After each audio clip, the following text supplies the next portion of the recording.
प्रभु यीशु ने हर विश्वासी से ये वादा किया है कि तुम जो मेरे नाम में मांगोगे मैं वो कर दूंगा ताकि पिता की पुत्र में महिमा हो। लेकिन हमें अपनी प्रार्थना का बहुत बार उत्तर नहीं मिलता और फिर हम थक कर छोड़ देते हैं और किसी दूसरे विषय पर प्रार्थना करने लगते हैं। ऐसा क्यों होता है, आज हम इसी विषय पर बात करेंगे। पहले सुनते हैं परमेश्वर का वचन। परमेश्वर का वचन हमने उत्पत्ति की पुस्तक उसका 32वां अध्याय उसकी 24 आयत से लिया है। यहाँ इस प्रकार लिखा है, और याकूब आप अकेला रह गया, तब कोई पुरुष आकर पाँव फटने तक उससे मल्लयुद्ध करता रहा। जब उसने देखा कि मैं याकूब पर प्रबल नहीं होता, तब उसकी जांघ की नस को छुआ, और याकूब की जांघ की नस उससे मल्लयुद्ध करते ही करते चढ़ गई। तब उसने कहा, मुझे जाने दे, क्योंकि भोर होने वाला है। याकूब ने कहा, जब तक तू मुझे आशीर्वाद ना दे तब तक मैं तुझे जाने ना दूंगा। और उसने याकूब से पूछा, तेरा नाम क्या है? उसने कहा, याकूब। उसने कहा, तेरा नाम अब याकूब नहीं परंतु इज़राइल होगा, क्योंकि तू परमेश्वर से और मनुष्यों से भी युद्ध करके प्रबल हुआ है। याकूब ने कहा, मैं विनती करता हूं, मुझे अपना नाम बता। उसने कहा, तू मेरा नाम क्यों पूछता है? तब उसने उसको वहीं आशीर्वाद दिया। तब याकूब ने यह कहकर उस स्थान का नाम पनिएल रखा, परमेश्वर को आमने सामने देखने पर भी मेरा प्राण बच गया है। परमेश्वर के वचन को पढ़े और सुने जाने से आशीष हो। आमीन। याकूब ने जो एक पुरुष से या परमेश्वर से जो मल्लयुद्ध किया था उसका क्या कारण था और इसका उस पर क्या असर पड़ा? याकूब अपने पिता इसहाक के घर से भागता है, क्योंकि उसका भाई एसाव जो उसकी आशीष ने चुराई थी, धोखे से इसहाक से ली थी, वो उसे मारना चाहता है। और 22 साल तकरीबन वो लबान के साथ रहता है, जो उसका मामा है। फिर अपने पिता के घर की तरफ वापस आ रहा है। उसकी पत्नियां हैं, बच्चे हैं, भेड़ बकरियां, सब कुछ है उसके पास, काफी धनी है वो। लेकिन उसके मन में ये डर है कि एसाव उसे मारने की कोशिश करेगा। और जब वो ये सुनता है कि एसाव उसे मिलने के लिए 400 लोगों के साथ आ रहा है, तो वो बहुत डर जाता है। उत्पत्ति 32 की 7वीं आयत में ये लिखा है। फिर वो तैयारी करता है कि किस प्रकार मैं इस परिस्थिति को संभालूं। वो अपने लोगों को 3 ग्रुप में बांट देता है। पहली टैक्टिक उसकी है डिप्लोमेसी। वो गिफ्ट अलग करता है, आगे नौकरों को भेजता है गिफ्ट्स लेकर, हर्ड्स हैं, भेड़ बकरियां, सब कुछ है उसके लिए। 18वीं आयत में ये करता है वो। दूसरा, 11वीं आयत में वो परमेश्वर से प्रार्थना करता है कि मुझे मेरे भाई के हाथ से बचाओ। और तीसरा, 8वीं आयत में वो प्रिपेयर करता है, लड़ाई के लिए भी तैयारी करता है। वो अपने कैंप को 2 हिस्सों में बांट देता है कि अगर एक के ऊपर एसाव हमला करेगा तो दूसरा उसे बच के चला जाएगा। 22 आयत के अनुसार फिर उसने रात को अपनी दोनों स्त्रियों और दोनों दासियों और 11 लड़कों को यबोक नदी से दूसरी तरफ भेज दिया। होशे 12वां अध्याय 4थी आयत में जो अपोनेंट है, जिसके साथ वो कुश्ती लड़ता है, मल्लयुद्ध करता है, उसे कहा गया दूत से लड़ा और जीत भी गया। उसे वहां पर एंजल कहा गया है।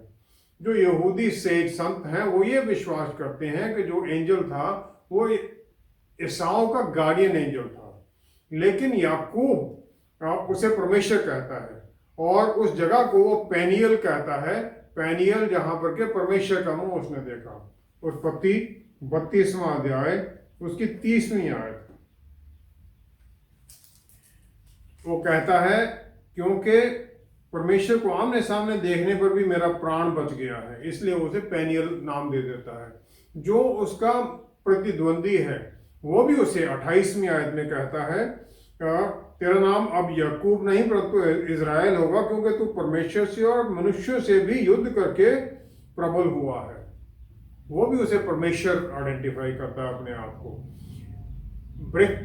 दिन चढ़ने से पहले याकूब को फिर वो आशीष देता है, उसका नाम बदल देता है, उसका नाम इज़राइल रख देता है। याकूब का मतलब है एड़ी पकड़ने वाला, हील ग्रैबर। और फिर इज़राइल का मतलब है रेसल विद गॉड, परमेश्वर से मल्लयुद्ध करने वाला। और फिर वो अपनी असली पहचान पा लेता है, क्योंकि नाम ही किसी के कैरेक्टर को, उसकी पुकार को जाहिर करता है। अब्राहम का जो बल था वो इस विश्वास में था कि कि उसे अपने लोग जो है, उनका कल्चरल जो स्टेट है बुत पूजा है, उससे बाहर निकलना है। इसहाक को पता था कि सैक्रिफिशियल ऑफरिंग का किस प्रकार महत्व क्या है, क्योंकि उसे खुद ही सैक्रिफाइस बना दिया गया था, बच जाता है वो, और इस प्रकार वो हौसले में चलता है। इजरायली लोगों को जो नया नाम दिया गया, जो इजराइलाइट्स कहा जाता है, वो याकूब की तरफ से दिया जाता है, क्योंकि याकूब ने लड़ाई की और अपनी पहचान को सच्चाई में उसने पा लिया। हर इंसान को एक कैपेसिटी दी गई है कि वो अपने आप को पहचान सके, क्योंकि हमें परमेश्वर के इमेज और अक्स में बनाया गया है। माइका नबी की पुस्तक 7वां अध्याय 20वीं आयत में प्रॉफिट कहता है कि तुम याकूब को सच्चाई दो बताओगे, और ये सच्चाई है कि याकूब सारा उम्र अपनी इसी युद्ध में चलता रहता है काफी देर तक, कि उसकी असली पहचान क्या है जब तक उसका वो मलयुद्ध नहीं होता है।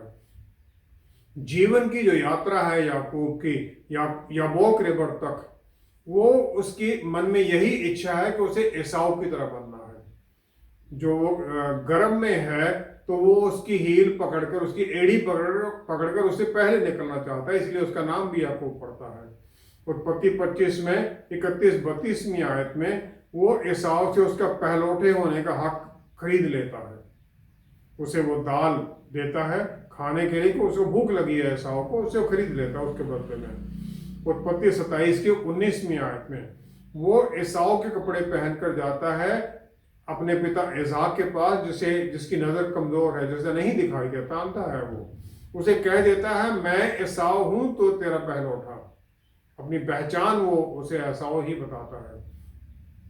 याकूब एसाव बनना चाहता है। एसाव एक बलवान है, एनर्जेटिक है, शिकारी है, और उसे उसका पिता भी प्यार करता है। जो याकूब अपने पिता इसाक से जो आशीष पाता है वो उसकी नहीं है, वो उसे इसलिए मिलती क्योंकि एसाव सोचता है कि ये इसाक सोचता है कि ये एसाव है, और वो जो ब्लेसिंग है वो धन के बारे में है, बल के बारे में है।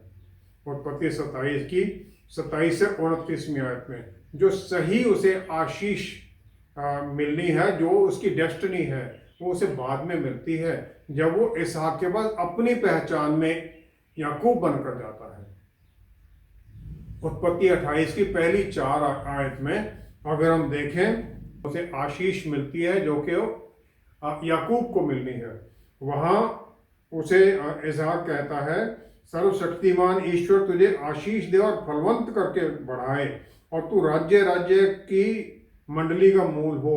वह तुझे और तेरे वंश को भी अब्राहम की सी आशीष दे कि तू वह देश जिसमें तू परदेशी होकर रहता है और जैसे परमेश्वर ने अब्राहम को दिया था उसका अधिकारी हो जाए। Inherit the land which was promised to Abraham. उसके बच्चों को भी उस वाचा में रहने की आशीष मिल जाती है, और फिर उसे एक आशीष मिलती है कि वो कौम को स्थापित करे, जो कौम लॉ और प्यार के अनुसार बनती है। जो मूसा की जो उसे मूसा को जो लॉ दिया जाता है उसके अनुसार फिर वो चलते हैं।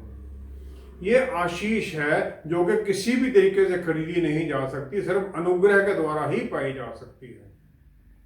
जो मलयुद्ध था याकूब का, वो उसके अंदर की बैटल है सच्चाई के साथ, उसकी अपनी पहचान के लिए है कि वो है कौन, क्या है वो, और क्या वो वाचा का इंसान है या नहीं है।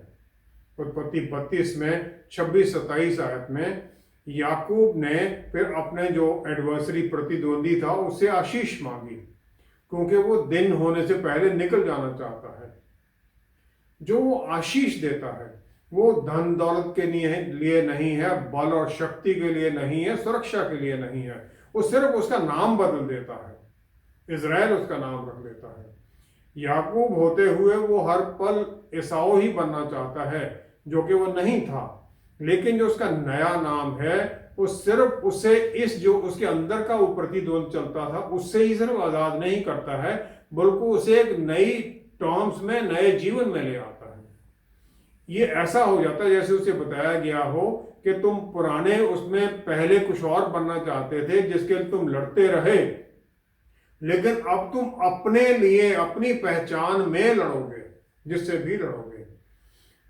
पहले तुम एसाव की एड़ी पकड़े हुए थे, लेकिन अब तुम परमेश्वर को पकड़े रखोगे, और ना परमेश्वर और ना तुम ही परमेश्वर को छोड़ोगे, दोनों एक दूसरे को पकड़े रखेंगे। उत्पत्ति 32वां अध्याय 30वीं आयत में फिर वो उस जगह का नाम पेनियल रख देता है। वो कहता है मैंने परमेश्वर को आमने सामने देखा और मेरा जीवन बच गया है। जो जीवन बच गया, प्रिजर्व्ड है, वहां पर इब्रानी भाषा का शब्द जो इस्तेमाल किया गया वो है नाटसाल, जिसका मतलब है स्ट्रिप कर देना, प्लंडर करना, लूट लेना, डिलीवर करना या स्नैच अवे, उसको वहां से निकाल लेना। क्योंकि जो उसकी पुरानी पहचान थी, जो झूठी पहचान पकड़े बैठा था, उससे उसे स्ट्रिप ऑफ, उसके ऊपर से वो उतार दी जाती है और उसके अंदर का फिर पहचान निकलती है इजराइल की। इजराइल जो इजरायली लोग हैं उनमें कभी भी बल या धन दौलत बड़े अंपायर्स की तरह नहीं था। और जब उसने सोलोमन के राज्य में ये करने की कोशिश की, धन दौलत इकट्ठा करने की कोशिश की, तो उसका नुकसान हुआ और वो बंट गया राज्य दो हिस्सों में।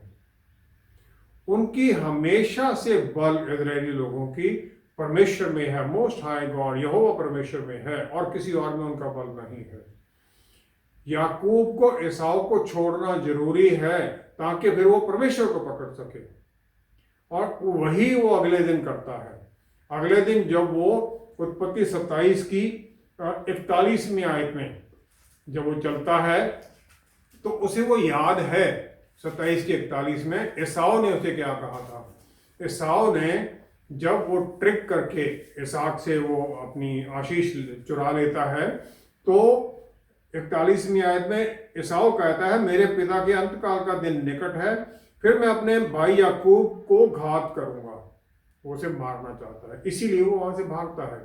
उत्पत्ति 33 की 3-4 आयत में जब दोनों भाई मिलते हैं, 22 साल हो गए हैं उसके बाद ये मिल रहे हैं, जब दोनों भाई मिलते हैं तो दोनों का ही बदलाव दोनों में ही बहुत बदलाव है, दोनों बदले हुए हैं। 33 में अगर हम देखें 3-4 आयत में, तो एसाव आगे बढ़ता है दौड़कर और उसके गले लगता है और रोता है, उसे चूमता है, उसके गले पर दोनों रोते हैं। जो बदला लेने की जो भावना थी वो खत्म हो गई है, वो प्यार में मिलता है उसे। याकूब का व्यवहार भी उसके लिए बदल जाता है, बहुत बहुत ज्यादा बदल जाता है। वो भी पहले उसके सामने दंडवत करता है, 7 बार जमीन पर होकर वो दंडवत करता है, 7 टाइम्स। और फिर उसके परिवार के सब सदस्य आते हैं, वो भी उसे एसाव को दंडवत करते हैं। जो दासियां हैं उनके बच्चे सब आते हैं, और फाइनली रेचल आती है आखिर में यूसुफ के साथ, वो भी आकर उसे दंडवत करते हैं। 5 बार याकूब एसाव को एडोनाई या माय लॉर्ड कहता है, मेरे प्रभु कहता है, और 2 बार वो अपने आप को एसाव का दास कहता है। 4 बार अपने जो नौकर हैं उन्हें बोलता है इसी प्रकार करने के लिए जो पहले उन्हें भेजता है। वो अपने आप को और जो उसके साथ हैं सबको एसाव के नीचे, अधीनगी में उनसे नीचे कर लेता है। और ये उसमें बदलाव है जब वो मल्लयुद्ध के बाद में। उससे पहले उसकी प्लान बहुत अलग थी, उसके पहले उसकी प्लान अलग थी। उत्पत्ति 32 की 28 में जो वो आशीष पाता है कि तुम परमेश्वर से युद्ध किए हो और इंसानों के साथ तुम जीते हो, वो उसे एरोगेंट नहीं बनाती है, उसमें अहंकार अब नहीं है, उसे दीन बना देती है। उसकी जो नई पहचान है उसके मन में कोई शक नहीं छोड़ती है कि वो किसी भी तरह के युद्ध को लड़ सकता है और उसमें जीत भी सकता है। उत्पत्ति 33 की 9 से 11वीं आयत में एसाव पहले जो उसे गिफ्ट देता है वो उसको इनकार कर देता है। एसाव कहता है मेरे भाई मेरे पास तो बहुत है, जो कुछ तेरा है वह तेरा ही रहे। याकूब जो उसका पुराना था उससे जो उसकी उत्तर है बिल्कुल अलग है। वो कहता है, नहीं नहीं, यदि तेरा अनुग्रह मुझ पर हो तो मेरी भेंट ग्रहण कर, क्योंकि मैंने तेरा दर्शन पाकर मानो परमेश्वर का दर्शन पाया है और तू मुझसे प्रसन्न हुआ है। इसलिए यह भेंट जो तुझे भेजी गई है ग्रहण कर, क्योंकि परमेश्वर ने मुझ पर अनुग्रह किया है और मेरे पास बहुत है। और वो कहता है, मेरे पास बहुत है, वो कहता है जो ये मेरी भेंट, दूसरी बार जब वो भेंट कहता है देने के लिए, इंसिस्टिंग के लिए, वहां उसे वो ब्लेसिंग कह देता है। Please take my blessing that is brought to you, क्योंकि परमेश्वर ने मुझ पर आशीष दिया और मेरे पास बहुत है। जो वो भेंट दे रहा था वो आशीष बाद में बन जाती है, वो आशीष कह देता है। जिससे वो भागा था उसको देखते हुए वो कहता है, जैसे मैंने परमेश्वर का मुंह देख लिया हो। याकूब पूरी तरह से एसाव को 22 साल मिलने के बाद में जो उसने आशीष वहां चुराई थी धोखे से, इसहाक से, उसे वो वापस करता है। वो उस आशीष को नहीं चाहता, क्योंकि वो एसाव के लिए लागू है, उसके लिए नहीं है। नई पहचान में उसके लिए जरूरत नहीं है उसकी। उत्पत्ति 27 की 28 में 29 में आयत में अगर हम जो ब्लेसिंग्स दी गई उन्हें, अगर हम उन्हें कंपेयर करें, उत्पत्ति 27 में हम देखते हैं जो गिफ्ट उसके जो दे रहा है उसके साथ कंपेयर करते हैं। पहले वो देता है हर्ड्स एंड फ्लॉक्स, जो भेड़ बकरियां ऊंट वगैरह देता है, वो धन दौलत को जाहिर करते हैं। तो 27 की उत्पत्ति 27 की 28 में आयत में जो आशीष मिली है, परमेश्वर तुझे आकाश से ओस और भूमि की उत्तम से उत्तम उपज और बहुत सी अनाज और नया दाख मधु दे। वेल्थ के बारे में वो पहले वाली थी जो आशीष उसे मिली थी। दूसरा है 7 बार जो वो झुकता है और अपने आप को एसाव का दास कहता है और एसाव को अपना प्रभु कहता है, वो बल के बारे में है। तो 29वीं आयत में लिखा है, राज्य राज्य के लोग तेरे अधीन हों और देश देश के लोग तुझे दंडवत करें। जो उसने चुराई थी वो वापस उसे दे रहा है, दंडवत उसका कर रहा है वो। और आगे उसमें है, तू अपने भाइयों का स्वामी हो, अपने भाई को वो अपना स्वामी बना लेता है। याकूब अब मलयुद्ध के बाद में अपने आप को संपूर्ण मानता है, कंप्लीट मानता है। उसे वो जानता है कि मुझे किसी चीज की जरूरत नहीं है। वो समझ लेता है कि नई पहचान में आई हैव एवरीथिंग, मेरे पास सब कुछ है और मैं कंप्लीट हूं। और इसीलिए वो कह देता है कि जो गिफ्ट्स मैंने दिए हैं इन्हें ले लो, और वो जो आशीष मुझे मिली थी वो भी आप ले लो। वो पूरी तरह से तैयारी से वो वापस कर देता है वो आशीष, जो पहलौठे की आशीष थी, जो वो समझ गया है कि उसके लिए नहीं है। याकूब अपने आप से परमेश्वर से मलयुद्ध करता है, फिर रियलाइज करता है कि उसे दौलत और बल की जरूरत नहीं है, लेकिन जो परमेश्वर ने उसके लिए नियति रखी है उसे उसकी जरूरत है। जो हमें अपनी इमेज रखनी है वो ये है कि हमारा जो इमेज है वो परमेश्वर के में रिफ्लेक्ट हो रहा है। जब हम उनके साथ रेसल करते हैं प्रार्थना में, मलयुद्ध करते हैं प्रार्थना में, आराधना करते हैं, जब उन्हें हम छोड़ने से हट जाते हैं, हम उनको पकड़े रहते हैं प्रार्थना में, तब हमारा जो असली पहचान है उनमें ज़ाहिर होती है और उनके द्वारा फिर हम पाते हैं। हमारी आशीष ये है कि जो वो हमें बनाना चाहते हैं, कोई और आशीष नहीं। हम किसी दूसरों को देखते हुए अपनी पहचान ना ढूंढें, हम अपनी पहचान उस चीज में ढूंढें, उस अक्ष में देखें जो जिसमें परमेश्वर हमें देखना चाहते हैं। तभी हम संपूर्ण हो सकते हैं, तभी हम उस आशीषित जगह को पा सकते हैं। परमेश्वर से इस प्रकार की रेसलिंग या मलयुद्ध का एक विश्वासी के जीवन में क्या अर्थ है और क्या हम जीत सकते हैं? प्रार्थना में परमेश्वर के साथ मलयुद्ध जीतने के लिए नहीं है, बल्कि आशीष लेने के लिए है।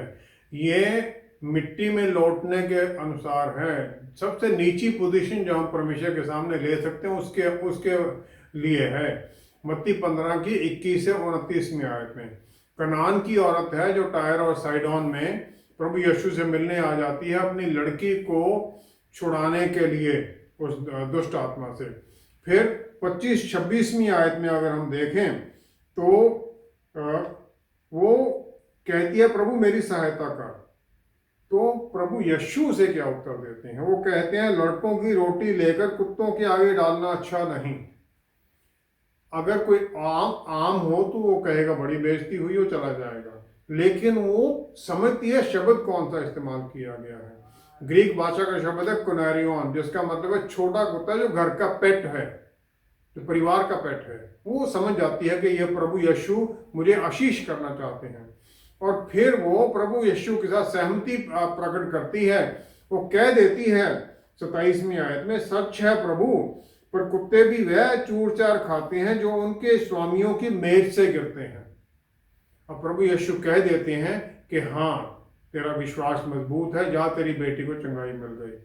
पहला यूहन्ना 4 अध्याय 8वीं आयत, परमेश्वर प्यार है और उनका परिवार जो प्यार है जो हम सबके लिए, वो उनके बेटे में ज़ाहिर होता है, जो मुक्तिदाता बनकर हमारे लिए आ जाते हैं और कुर्बान होते हैं। रोमियो की पुस्तक 8वां अध्याय 32वीं आयत में पौलुस रसूल हमारे जो काम है आशीषों के लिए जो हम प्रार्थना करते हैं प्रार्थनाओं के द्वारा, उसके बारे में कहते हैं कि जिसने अपने निज पुत्र को भी ना रख छोड़ा परंतु उसे हम सबके लिए दे दिया, वह उसके साथ हमें और सब कुछ क्यों ना देगा। वो कहते हैं जब परमेश्वर ने इतना कुछ कर दिया, हमें क्यों नहीं देंगे वो।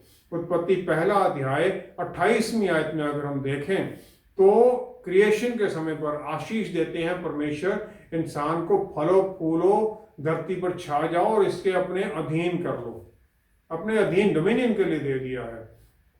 इंसान को परमेश्वर के अक्स और रूप में बनाया गया। और उत्पत्ति 3 की 5वीं आयत में सांप जब ईव को बोलता है तो वो अपनी आइडेंटिटी परमेश्वर से अलग करने के बारे में उसे सलाह देता है कि तुम ये जब खा लोगे फल, 3 अध्याय 5वीं आयत में उत्पत्ति में, तो तुम्हारी आंखें खुल जाएंगी और तुम भले बुरे का ज्ञान पाकर परमेश्वर के तुल्य हो जाओगे। तुम अपने परमेश्वर खुद बन जाओगे, तुम्हें परमेश्वर की जरूरत नहीं पड़ेगी। इंसान की पहचान जो है वो परमेश्वर के साथ है, अच्छे बुरे में कि बुराई के अंदर पहचान नहीं है उसकी। जो यहाँ इब्रानी भाषा का शब्द इस्तेमाल किया गया वो है याडा। याडा का मतलब है जानना, इंटीमेट हो जाना, कोहैबिट, उसके साथ संग संग रहना और उसे समझ लेना। उत्पत्ति 4 अध्याय 1 आयत में जब लिखा गया आदम ने अपनी पत्नी ईव को जाना और फिर उसके कैन पैदा हुआ, इसका मतलब है जो पाप को, जो फल खाने से जो पाप आया, वो बुराई के साथ इंटीमेट होने के बारे में है, उसके नजदीकी में चला जाना है, वहां शैतान हमें पहुंचा देता है। उस समय से फिर हमारी पहचान की लड़ाई शुरू हो जाती है। मत्ती 7 की 7वीं 8वीं आयत में, मत्ती 7 7वीं 8वीं आयत में अगर हम देखें तो प्रभु यीशु ने कहा, मांगो तो तुम्हें दिया जाएगा, ढूंढो तो तुम पाओगे, खटखटाओ तो तुम्हारे लिए खोला जाएगा। क्योंकि जो मांगता है उसे मिलता है और जो ढूंढता है वह पाता है और जो खटखटाता है उसके लिए खोला जाएगा। यह प्रभु यीशु ने आशीषें हमें दे दी। फिर 11वीं आयत में वो इसी को ही आगे और पक्का कर देते हैं। वो कहते हैं, जब तुम बुरे होकर अपने बच्चों को अच्छी वस्तुएं देना जानते हो तो तुम्हारा स्वर्गीय पिता अपने मांगने वालों को अच्छी वस्तुएं क्यों ना देगा। वो कह देती हैं परमेश्वर तुम्हें देंगे, देना चाहते हैं। फिर हम आशीषें पाने में रह क्यों जाते हैं। दानियल की पुस्तक 10वां अध्याय 2-3 आयत में अगर हम देखें तो प्रॉफिट दानियल ने प्रार्थना की, फास्टिंग प्रेयर 21 दिन की उसकी, और फिर गैब्रियल उसके पास आ जाता है स्वर्गदूत उनकी प्रार्थनाओं को उत्तर देने के लिए। वो दानियल से कहता है 11वीं से 13वीं आयत में, वो दानियल से कहता है, हे दानियल, हे अति प्रिय पुरुष, जब जो वचन मैं तुझसे कहता हूँ समझ ले। पहले ही दिन को जब तूने समझने बूझने के लिए मन लगाया और अपने परमेश्वर के अपने सामने अपने को दीन किया, उसी दिन तेरे वचन सुने गए। उत्तर उसी दिन हो गया था। लेकिन वो कहता है पर्शिया के राजकुमार शैतान ने मुझे रोक लिया 21 दिन के लिए, माइकल ने आकर मेरी सहायता की, तभी मैं यहाँ आ सका हूँ। अफसियों की पुस्तक 6 अध्याय 12वीं आयत में याकूब परमेश्वर के साथ मल्लयुद्ध करता है और हम मल्लयुद्ध करते हैं प्रधानताओं से, principalities and powers, rulers of the darkness of this age, शैतानी ताकतों के साथ हमारा मलयुद्ध है, और हमारे जो एफर्ट्स हैं वो उससे जीतने के लिए है। शैतान चाहता है कि हम परमेश्वर से दूर रहें, या तो हमारी प्रार्थनाओं को रोकता है ताकि हम उससे दूर हो जाएं, या फिर यह कि प्रार्थना हम करना ही छोड़ दें। याकूब की पुस्तक 1 अध्याय 3 आयत में अपोस्टल जेम्स एनकरेज करते हैं कि तुम्हारे विश्वास को परखे जाने से तुम्हारे अंदर धीरज पैदा होता है। लूका 6:12 में प्रभु यीशु पर्वत पर गए और सारी रात वहां प्रार्थना करते रहे। यूहन्ना 11:41-42 आयत में लाजरस की टूम के बाहर खड़े हैं, वो प्रार्थना करते हैं, पिता मैं धन्यवाद करता हूं कि आपने मुझे सुन लिया है, और मैं जानता हूं कि आप हमेशा मुझे सुनते हैं। उन्होंने कोई प्रार्थना नहीं की और उससे पहले सुन लिया है। परमेश्वर के पुत्र का अपने पिता के साथ रिश्ते के बारे में पूरा यकीन है, लेकिन फिर भी वो पिता परमेश्वर से प्रार्थना करते हैं, लंबे समय तक सारी रात प्रार्थना करते हैं। लूका 18:1 प्रभु यीशु ने वो विधवा और जज के बारे में कहा, जज जो ना परमेश्वर से डरता था ना मनुष्य को कुछ समझता था। उन्होंने ये बताया ताकि इंसान प्रार्थना में लगे रहें और अपना मन धीरज ना छोड़े।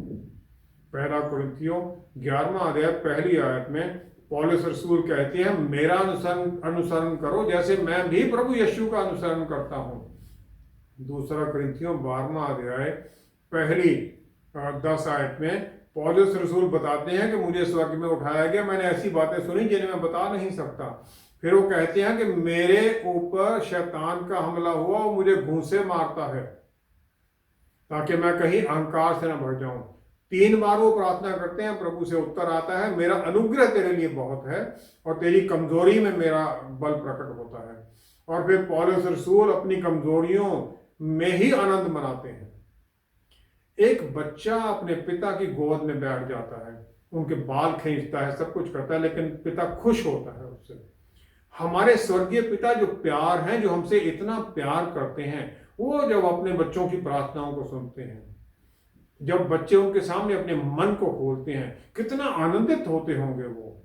जो ये हमारा प्रार्थना में मलयुद्ध है, ये इस बात के लिए है कि हमें उनके अधीनगी में नीचा होना है ताकि फिर वो हमें हर तरह से आशीषित कर सकें।